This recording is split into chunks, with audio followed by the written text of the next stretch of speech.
आज हम 7th class बाल महाभारत पर कथा पर चर्चा करेंगे। महाभारत कथा। महाभारत की कथा महर्षि पराशर के कीर्तिमान पुत्र वेद व्यास की देन है। व्यास जी ने महाभारत की ये कथा सबसे पहले अपने पुत्र सुखदेव को कंठस्थ कराई थी और बाद में अपने दूसरे शिष्यों को। मानव जाति में महाभारत की कथा का प्रसार महर्षि वैशंपायन के द्वारा हुआ। वैशंपायन व्यास जी के प्रमुख शिष्य थे। ऐसा माना जाता है कि महाराज परीक्षित के पुत्र जन्मेजय ने एक बड़ा यज्ञ किया। इस महायज्ञ में सुप्रसिद्ध पौराणिक सूत जी भी मौजूद थे। सूत जी ने समस्त ऋषियों की एक सभा बुलाई। महर्षि शौनक इस सभा के अध्यक्ष हुए। सूत जी ने ऋषियों की सभा में महाभारत की कथा प्रारंभ की। महाराजा शांतनु के बाद उनके पुत्र चित्रांगद हस्तिनापुर की गद्दी पर बैठे। उनकी अकाल मृत्यु हो जाने के बाद उनके भाई विचित्रवीर राजा हुए। उनके दो पुत्र हुए, धृतराष्ट्र और पांडु। बड़े बेटे धृतराष्ट्र जन्म से ही अंधे थे, इसलिए उस समय की नीति के अनुसार पांडु को गद्दी पर बैठाया गया। पांडु ने कई वर्षों तक राज्य किया। उनकी दो रानियां थीं, कुंती और माद्री। कुछ समय राज्य करने के बाद पांडु अपने किसी अपराध के प्रायश्चित के लिए तपस्या करने जंगल में गए। उनकी दोनों रानियां उनके साथ गई थीं। वनवास के समय कुंती और माद्री के 5 पांडवों को जन्म दिया। कुछ समय बाद पांडु की मृत्यु हो गई। 5 अनाथ बच्चों को वन में ऋषि मुनियों ने पालन पोषण किया और पढ़ाया लिखाया। जब युधिष्ठिर 16 वर्ष के हुए तो ऋषियों ने 5 राजकुमारों को हस्तिनापुर जाकर पितामह भीष्म को सौंप दिया। 5 पांडव बुद्धि में तेज और शरीर में बली थे। उनकी प्रखर बुद्धि और मधुर स्वभाव ने सबको मोह लिया। यह देख करके धृतराष्ट्र के पुत्र कौरव उनसे जलने लगे और उन्होंने पांडवों को तरह तरह के कष्ट पहुंचाना शुरू किया। दिन पर दिन कौरवों और पांडवों के बीच बैरभाव बढ़ता गया। अंत में पितामह भीष्म ने दोनों को किसी तरह समझाया और उनके बीच संधि कराई। भीष्म के आदेशानुसार कुरु राज्य के 2 हिस्से किए गए। कौरव हस्तिनापुर में ही राज करते रहे और पांडवों को एक अलग राज्य दे दिया गया, जो आगे चलकर इंद्रप्रस्थ के नाम से मशहूर हुआ। इस प्रकार कुछ दिन शांति रही। उन दिनों राजा लोगों में चौसर खेलने का आम रिवाज था। राज तक भी बाजियां लगा दी जाती थी। इस रिवाज के मुताबिक एक बार पांडव और कौरवों ने चौपड़ खेला। कौरवों की तरफ से कुटिल शकुनी खेला। उसने युधिष्ठिर को हरा दिया। इसके फलस्वरूप पांडवों का राज छिन गया और उनको 13 वर्ष का वनवास भोगना पड़ा। उनमें एक शर्त थी कि 12 वर्ष के वनवास के बाद 1 वर्ष अज्ञातवास ग्रहण करना पड़ेगा।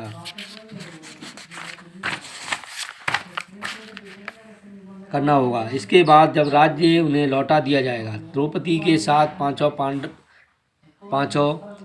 पांडव 12 वर्ष वनवास और 1 वर्ष अज्ञातवास में बिता करके वापस लौटे और लालची द्रोणन ने लिया हुआ राज्य वापस करने से इनकार कर दिया। अंत में पांडवों को अपने राज्य के लिए लड़ना पड़ा। युद्ध में सारे कौरव मारे गए और पांडव उस विशाल राज्य में के स्वामी हुए। इसके बाद 36 वर्ष तक पांडवों के राज्य किया और फिर अपने पुत्र परीक्षित को राज सौंप देकर द्रौपदी के साथ तपस्या करने हिमालय चले गए। संक्षेप में यही महाभारत की कथा है। लेकिन इसके आगे अगला पार्ट इसका प्रारंभ होता है। प्रथम पार्ट देवव्रत।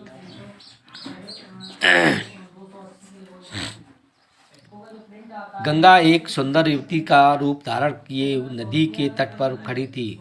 उसके सौंदर्य और नव यौवन ने राजा शांतनु को मोह लिया था। गंगा बोली, राजन, आपकी पत्नी होना मुझे स्वीकार है, पर इससे पहले अपनी आपको मेरी शर्त माननी होगी। क्या आप मानेंगे? राजा ने कहा, अवश्य। राजा शांतनु ने गंगा की सारी शर्तें मान ली और वचन दिया कि वह उनका पूर्ण रूप से पालन करेंगे। समय पाकर गंगा ने शांतनु के कई तेजस्वी पुत्र हुए, परंतु गंगा ने उनको सबको जीने नहीं दिया। बच्चे के पैदा होते ही वह उनको नदी में बहाती हुई धारा में फेंक देती और फिर हंसती मुस्कुराती राजा शांतनु के महल में आ जाती। अज्ञात सुंदरी के इस व्यवहार से राजा शांतनु चकित रह जाते। उनके आश्चर्य और क्षोभ का पारावार न रहता। शांतनु वचन दे चुके थे, इस कारण मन महसूस कर रह जाते। 7 बच्चों को गंगा ने इसी तरह नदी की धारा में बहा दिया। 8वां बच्चा पैदा हुआ। गंगा उसे भी लेकर के नदी की तरफ जाने लगी तो शांतनु ने से रहा न गया और बोले, माँ होकर अपने नादान बच्चों को अकारण ही क्यों मार दिया करती हो। यह घृणित व्यवहार तुम्हें शोभा नहीं देता। राजा की बात सुनकर के गंगा मनी मन मुस्कराई, उपरंत क्रोध का अभिनय करती हुई बोली, राजन, क्या आप अपना वचन भूल गए हैं?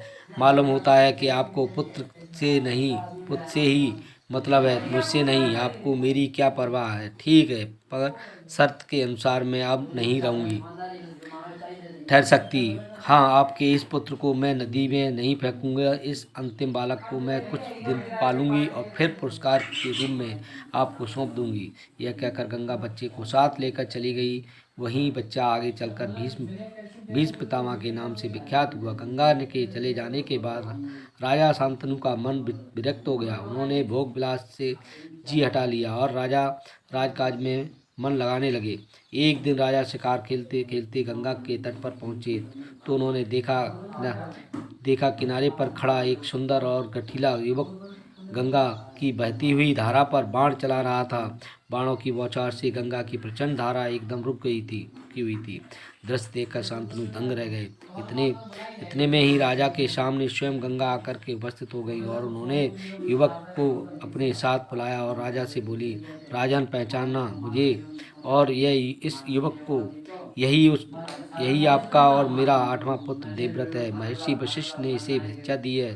शास्त्र ज्ञान के शुक्राचार्य और रण कौशल में परशुराम ही इसका मुकाबला कर सकते हैं। अतः यह जितना कुशल योद्धा है उतना ही चतुर राजनीतिक भी है। आपका पुत्र है, आपको सौंप रही हूँ।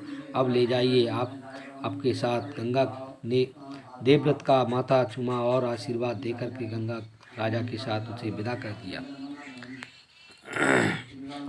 यह पाठ था आपका पहला।